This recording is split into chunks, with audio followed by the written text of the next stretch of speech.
দলে দলে মানুষ বিএনপির রাজনীতি ত্যাগ করছে। তামিম ইকবালকে সাথে নিয়েও বিএনপির বিরাট ব্যর্থতা। দর্শক, বিএনপির এই ছাত্রদল, স্বেচ্ছাসেবক দল, যুব দল, এরা কি যেন একটা করছে, কি যুবদল না জানে কি তারুণ্যের কি যেন কিছু করছে, এগুলো মানুষ জানেও না, এগুলো আমরা এখনো পড়ি না, এগুলো কোনো রেলেভেন্স নাই। যাই হোক, আমি আসি সেদিকে, আমার কাছে লেখা আছে, আমি না জানলেও। তো এখানে তামিম ইকবালকে, ক্রিকেটার তামিম ইকবাল, তিনি আমাদের সবার কাছে সম্মানিত। সাকিব আল হাসানের মতো বাটপার ছিলেন না। এই তামিম ইকবালকে সেই প্রোগ্রামে অতিথি করেছে। এখন সেই প্রোগ্রামে এটা মানে তিনি বিএনপি করেন, তামিম ইকবাল বিএনপি করেন, এটা বোঝানো হয়েছে। সরাসরি আমি বিএনপি করি বা বিএনপি প্রাথমিক সদস্য ফর্ম পূরণ করেছে, বিষয়টা এরকম না। তামিম ইকবাল বিএনপি করে, তামিম ইকবালকে ভবিষ্যতে এমপি টেমপি মন্ত্রী বানাবে বা বিসিবির চেয়ারম্যান বানাবে, বিএনপি ক্ষমতা আসলে বিএনপির লোক। এই তামিম ইকবাল বিএনপি করেন, এটা আগেও খালেদা জিয়ার সাথে তার ছবি বা তার বিবাহের অনুষ্ঠান, দাওয়াত, এগুলোর মাধ্যমে প্রমাণিত হয়েছিল। যা করতে পারেন, এটা তার রাজনৈতিক অধিকার। কিন্তু সমস্যা হচ্ছে তামিম ইকবালের মতো এত বড় সেলিব্রিটি, এত ভালো মানুষ, কিছুদিন আগে তার অসুস্থতায় মানুষ যেভাবে দোয়া করেছিল, সেই তামিম ইকবালকে নিয়েও বিএনপি জনগণের সাড়া পাচ্ছে না, কোনো উচ্ছ্বাস পাচ্ছে না, তেমন কোনো আলোচনা নেই। দেখেন, এটা হওয়ার কথা ছিল। তামিম ইকবাল বিএনপির সমাবেশে এটা নিয়ে তোলপাড় তৈরি হওয়ার কথা ছিল। বাংলাদেশের সব গণমাধ্যমে লেড নিউজ হওয়ার কথা ছিল, টক শোতে আলোচ্য বিষয় হওয়ার কথা ছিল যে তামিম ইকবাল কি তাহলে বিএনপিতে যোগ দিলেন, এইরকম কথাবার্তা হওয়ার কথা ছিল। কিন্তু না, আমরা কি দেখছি, এটা গণমাধ্যমে ঠিক মতো আসেই নেই। এটা জনগণ, তরুণ প্রজন্ম জানেই না যে তামিম ইকবাল নাকি বিএনপির প্রোগ্রামে গেছে। আমাকে এখন জিজ্ঞেস করে, ভাই তামিম ইকবাল নাকি বিএনপি করে?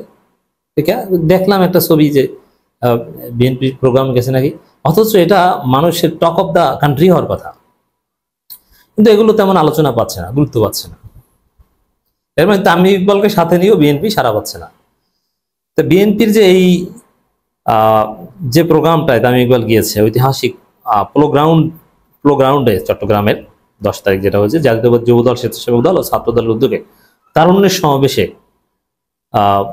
তামিম ইকবালের যে উপস্থিতি, এটা চাপা পড়েছে বা এটা কোনো সাড়া পায়নি। কারণ জাতির দৃষ্টি ছিল শাহবাগের দিকে, আওয়ামী লীগ নিষিদ্ধের দিকে। তো বিএনপি কি করে, ওটাও বিএনপির অফিসিয়াল পেজ ছাড়া কোথাও তেমন কোনো সাড়া পায়নি। তামিম ইকবালের বাপ আসলেও কাজ হবে না। আমার দেশ এই প্রোগ্রাম নিয়ে একটা চমৎকার রিপোর্ট করেছে, এই প্লোগ্রাউন্ডের এই তারুণ্যের সমাবেশ নিয়ে। শিরোনামটা অনেকটা এরকম যে বিএনপি যেন আওয়ামী লীগের মতো হয়ে না ওঠে। মানে তারুণ্যের সমাবেশে যারা এসেছে বিএনপি, তারা বলছে যে বিএনপি যেন আওয়ামী লীগের মতো হয়ে না ওঠে। এর মানে কি, বিএনপির প্রতি তাদের ভালোবাসা আছে, হয়তোবা তারা খালেদা জিয়া, জিয়াউর রহমানের ভক্ত, তাদেরকে ভালোবাসেন, এই কারণে তাদের, কিন্তু বর্তমান বিএনপি নিয়ে তারা হতাশ। এই কারণে তাদের প্রত্যাশা যে বিএনপির মতো যেন বিএনপি যেন আওয়ামী লীগের মতো হয়ে না ওঠে। যা দেখছি তাতে আওয়ামী লীগের মতোই হবে পরিণতি।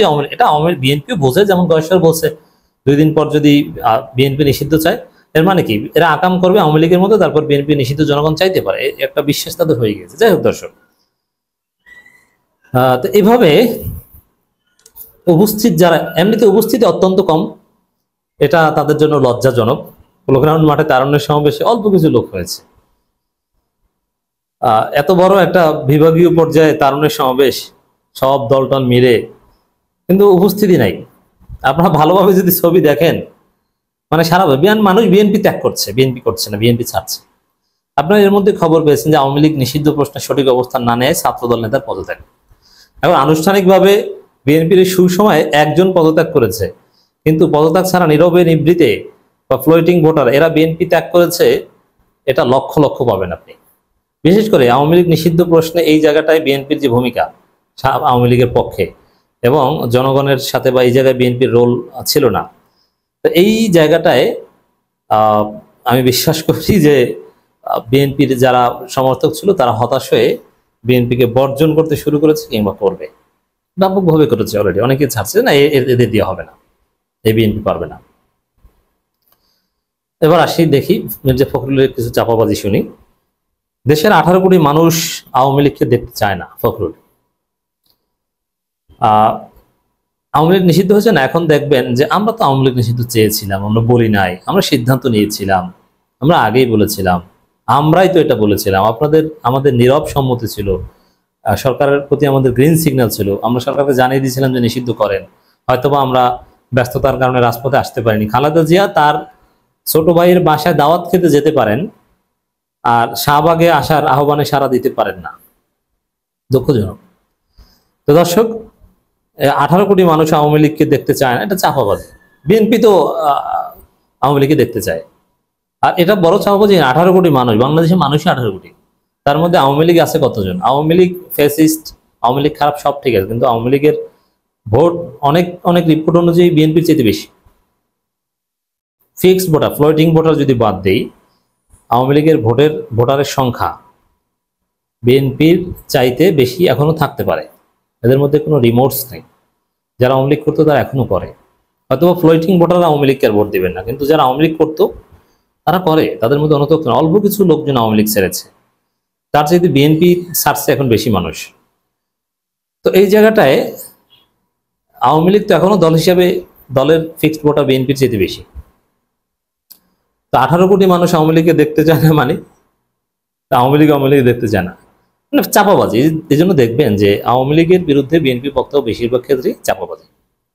দেশের 18 কোটি মানুষ আওয়ামী লীগকে দেখতে চায় না বলে মন্তব্য করেছেন বিএনপি মহাসচিব মির্জা ফখরুল ইসলাম। এখন আওয়ামী লীগের বিরুদ্ধে কত কথা শুনবেন, এগুলো ফেক ভাই, এগুলো আমরা বিশ্বাস করবো না। যদি আপনারা আসলে আওয়ামী লীগের বিরুদ্ধে হতেন, তাহলে আপনারা আওয়ামী লীগের বিরুদ্ধে হলে আপনারা শাহবাগে আসতেন, আর আওয়ামী লীগ নিষিদ্ধের বিরোধিতা করতেন না। দেশের স্বাধীনতার পর থেকে জনগণ নির্যাতন করে গণতন্ত্রকে ধ্বংস করেছে আওয়ামী লীগ, তারা দেশে ফেসিবাদ বাকশাল কায়েম করেছে, ঠিক আছে। তারপরও আপনি কেন নিষিদ্ধের পক্ষে ছিলেন না? মির্জা ফখরুল অনেকবার বলেছেন কোন দলকে নিষিদ্ধ করার পক্ষে আমরা নই, কেন? মির্জা ফখরুল ইসলাম আলমগীর বলেন, বাংলাদেশ প্রশ্নে বিএনপি আপোষহীন, স্বাধীনতা সার্বভৌমত্ব বিক্রি করে কিছু করতে দেবে না, তরুণদের সজাগ থাকে, চূড়ান্ত চক্রান্ত ষড়যন্ত্র ব্যর্থ হবে। আচ্ছা, কে বিক্রি করছে? এই কথাটা কার উদ্দেশ্যে বলেছেন? আমাকে ইউনূস স্বাধীনতা সার্বভৌমত্ব বিক্রি করে দিচ্ছেন? মানে এই যে আমাদের মানবিক করিডর প্রশ্ন বা এইগুলোকে স্বাধীনতা সার্বভৌমত্ব বিক্রি করে দেওয়ার সাথে তুলনা করছে বিএনপি। এই জায়গাটায় আমাদের সতর্ক থাকতে হবে যে ডক্টর ইউনূস সরকারের বিরুদ্ধে নানান ধরনের প্রোপাগান্ডা বিএনপি মহাসচিব নিজে, বিএনপির আমির খসরু মাহমুদ চৌধুরী, গয়েশ্বরচন্দ্ররা এরা চালাচ্ছে। তো এগুলো বিশ্বাস করবেন না। তামিম ইকবাল বক্তব্য দিয়েছেন, এটা নিয়ে তোলপাড় তৈরি হওয়ার কথা ছিল, কিন্তু কাজ হচ্ছে না। এজন্য রাজনীতিতে টাইমলি রোল প্লে করতে না পারলে, জনগণের পালস বুঝতে না পারলে, ভারতের দালালি করলে, তামিম ইকবাল না, আরো যত ইকবাল আছে নিয়ে আসেন, কোনো কাজ হবে না, এগুলোকে মানুষ গুনবে না। তামিম ইকবালকে মানুষ ভোট দেবে না বিএনপি থেকে নির্বাচন করলে, আলাদা কিছুই না, লাভ হবে না। এই যে আমিনুল ইসলাম সন্ত্রাসী হয়ে উঠছে না, সন্ত্রাসীদেরকে পুষছে, আওয়ামী সন্ত্রাসীরা এখন আমিনুলের সাথে চলে, আমিনুল বস্তা বস্তা টাকা নেয়, কে দেয়, মাহবুবুল হানিফের কোন লোক দেয়, এগুলো আমরা সব জানি। আমিনুলও ভালো ছিলেন এক সময়, তামিম ইকবাল বিএনপিতে গেলে ওই তার বিএনপির মতোই হবে। এজন্য এই বর্তমান যে বিএনপির করুণ অবস্থা, এটা দেখে আমি বিশ্বাস করি তামিম ইকবাল ভবিষ্যতে আর বিএনপির প্রোগ্রামে যাওয়ার মতো ভুল করবেন না।